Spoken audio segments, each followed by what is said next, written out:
રાજકોટ શહેરમાં જંગલેશ્વર વિસ્તારમાં આપ જાણો છો તેમ નદી પટના તેમજ ટાઉન પ્લાનિંગ રોડના દબાણો હટાવવાની કામગીરી શરૂ થઈ છે.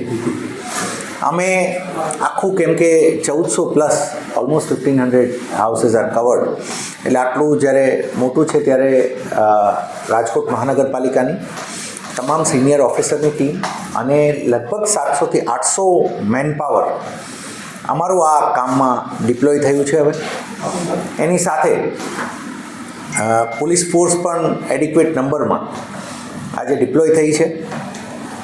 અમને નાગરિકોને સમજાવી અને પોતાની રીતે ખાલી કરે એ પણ પ્રયત્નો શરૂ થયા છે ને એના પણ અમને રિઝલ્ટ્સ મળી રહ્યા છે. અમે આજના દિવસથી તો અમે ટ્રેક્ટર્સ વગેરે સુવિધા પણ વિસ્તારમાં આપી રહ્યા છીએ કે જેથી અમારા સાધનો પણ જો યુઝ કરીને જેટલું ખાલી વહેલા થઈ શકે એ થઈ શકે. અને અમે એ પણ રાખ્યું છે. આપને જણાવીએ કે હવે ધીમે ધીમે વી આર મૂવિંગ ટુવર્ડ્સ અમે ડિમોલિશન તરફ આગળ હવે વધ્યા છીએ અને એ પ્રક્રિયા હવે શરૂ